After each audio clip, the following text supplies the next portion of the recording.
So a few days ago I put on my Instagram story a little question box basically saying if you have any questions that you want to ask me about the renovation, just pop them in there and I'll answer them in a YouTube video. So this is the video. I'm just going to answer some of your questions. I didn't want to like put anyone's username just in case they didn't want to be shown, so I'll just like blur out, or I'll just copy and paste. I don't know. Why did you buy an older house that needed renovating rather than a new build somewhere that didn't need renovating? Because when I was purchasing a property, I was looking for somewhere that I could add value to. When you buy a new build, obviously houses and properties always go up in value, but if you buy like a perfectly pristine house, there's not much that you can do to that house to then make it go up in value. Whereas if you buy an old house, like there's things that need doing. You can rewire, you can get a new boiler, you can obviously change the wallpaper, change the carpets, and that will bring up the value of the property quite a lot. So when I was thinking of buying a house, I was thinking of it as more of an investment opportunity. I was thinking, what kind of property could I add value to?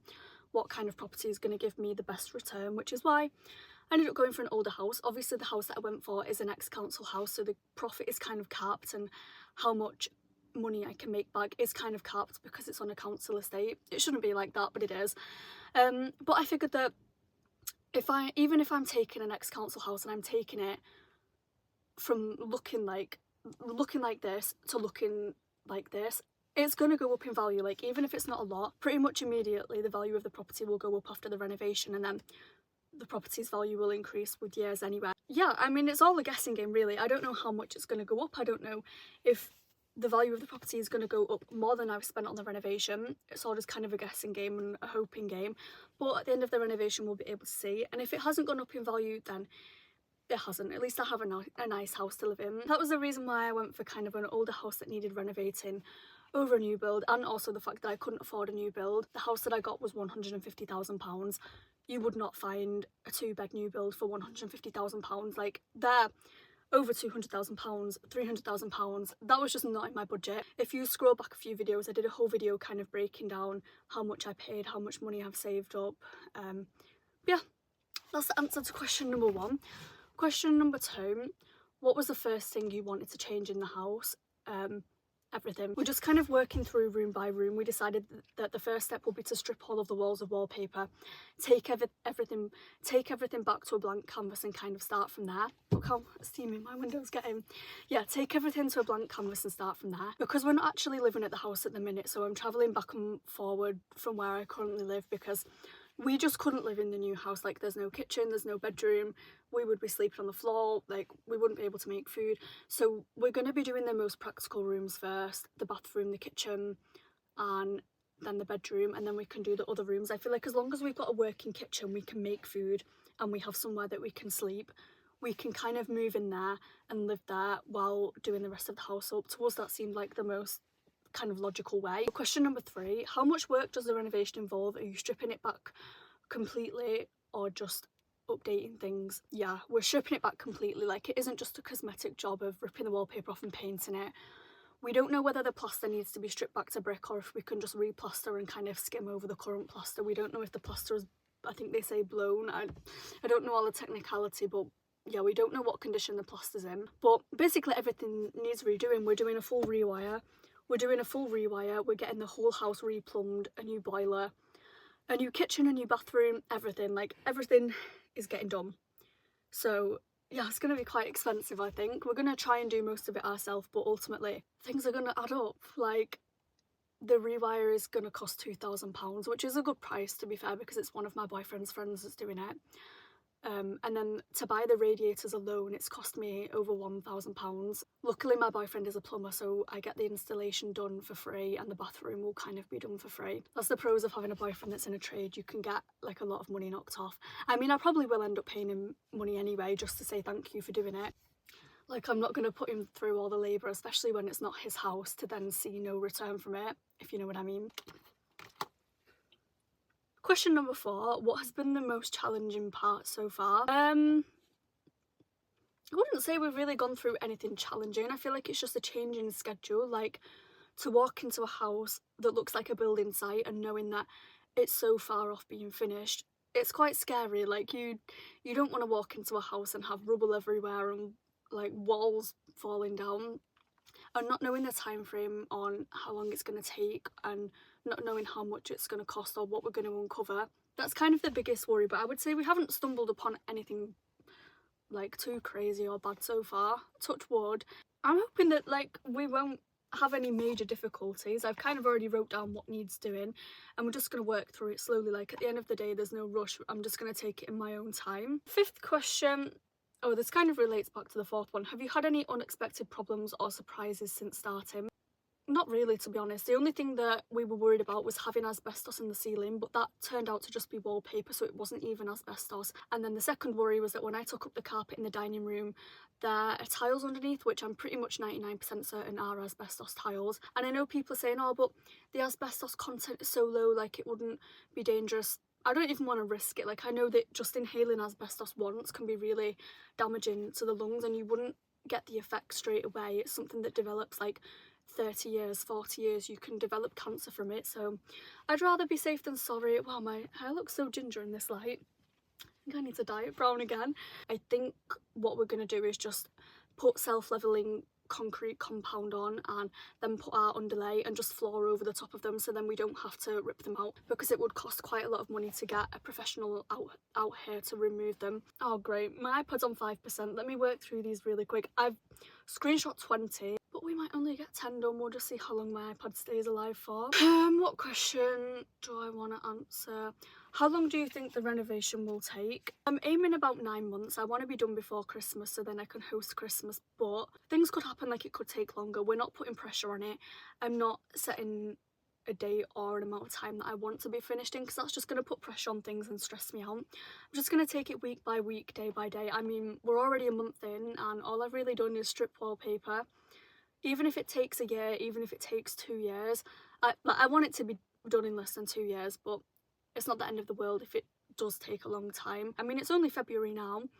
It feels like it would be possible to get it done before Christmas, but you never know what's going to happen, so we'll just see. Hopefully we can do. I don't know what number question we're on, but what is my vision for the final look of the house? Honestly, I haven't really decided yet. This is something that I'm really struggling on. I don't know whether to go for just plain and neutral, so then that way I can add like really fun accessories, but then I don't know whether to just do something different and like have a completely different style. But I'm thinking that what I'm going to do is just do the walls white, have everything quite neutral and simple, but then decorate in this style because I love colour, and I think they call it dopamine decor, but I would love to have a house just filled with different coloured lights and different coloured things. But then that way the actual house design isn't too specific when we come on to reselling it, because obviously when people are buying a house they want something that doesn't need to be fully redecorated again. So I think just keeping things neutral, white walls, a white kitchen, neutral colours. As much as I would love a colourful house, I also have to think about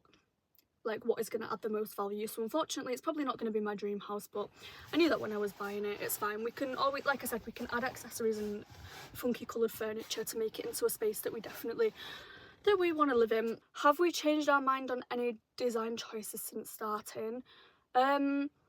Yes, actually. So when I was thinking about renovating, I was adamant that I was going to do carpets and it was going to be like a beige carpet throughout. However, I have pets, and if you have pets, you know that, especially cats, they will pluck at the carpets and ruin the carpets. At the house that I live at now, we got brand new grey carpets a few years ago, completely ruined because they've like bitten them, scratched them up. So I'm going to go for laminate flooring instead. I feel like it will be harder to damage and easier to maintain and look after. So I'm going to go for something like this, wooden laminate. What's been my biggest renovation purchase so far? I've only spent £250, and that was basically hiring a man to come and collect everything that we would have needed to put in a skip. Again, it was one of my boyfriend's friends, and he's basically just a man with a van, and he'll come round and collect everything. We took down 2 massive wardrobes, and we needed the shelves of the wardrobes collecting, like there was glass and wood everywhere, and he did that. 2 rooms full of wood. He did that for £250, which I think is quite good because it meant that we didn't have to carry it downstairs and we didn't have to lift anything.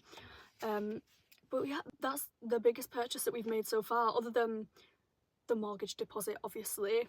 But yeah. Which room are you most excited to see finished? Definitely my walk-in wardrobe / office. This is kind of the vibe that I want to go for. Maybe something like this, something like this. I just want it to be really girly and look, I don't know what the word would be, but I just want it to look really organised and pretty and airy, and it'll be a nice room to then be able to sit down and film YouTube videos in, all my stuff in, and organise all my clothes. I just can't wait. I've never had anything like that before in my life. The house that I live in right now is relatively small, and I've always dreamed of having a kind of walk-in wardrobe. So I think that would be so fun.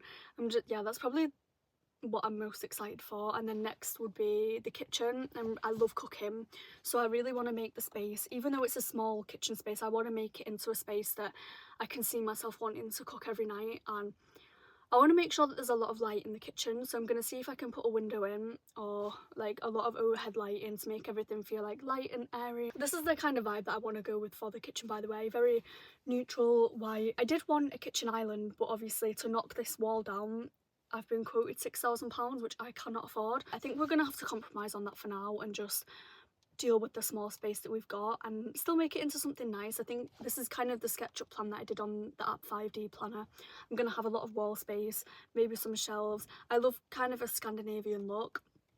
So yeah, that's the vibe of the kitchen. How do you balance renovation work with your content creation? Honestly, I just kind of wing it. I wake up and think, oh, what can I be bothered to do today? Like, what do I want to do?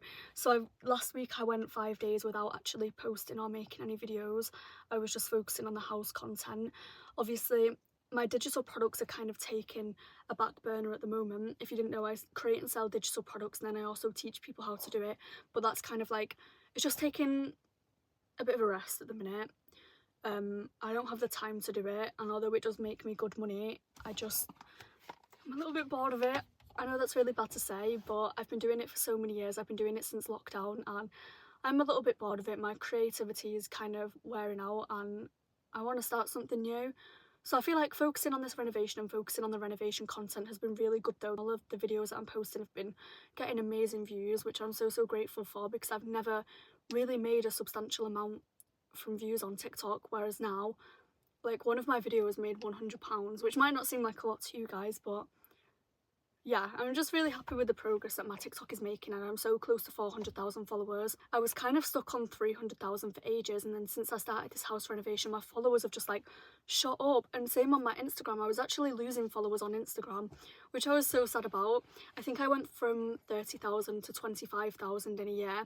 Like, I lost so many followers, mainly because I didn't post on there. The minute I've started posting my house renovation, I'm now up to 35,000, which is just insane. Every morning I'm waking up and I'm refreshing, and I'm like, what is going on? God, this cough. I've got this like 3-month cough that everyone keeps going on about. I've had this cough for a month and a sore throat. I'm hoping that it isn't because of the renovation, like maybe because I'm breathing in all of the dust. What's been the most satisfying part of the process so far? I would say stripping the wallpaper. However, I'm literally sick of stripping wallpaper. I never want to see wallpaper again, so I'm probably going to say taking up the carpets. Listen to this video. It's satisfying. I'm going to put another question box on my Instagram. If you do want to ask any questions, please just pop them in that box, and I'll create another little sit down chatty video like this. Please give it a like, please subscribe, and if you haven't already, please go through and watch some of my renovation vlogs on this page.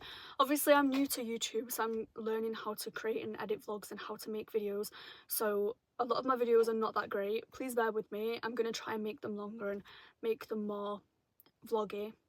I don't know, this is my first rodeo with YouTube. I've never done it before. Yeah, I don't know how to end this video either. Bye.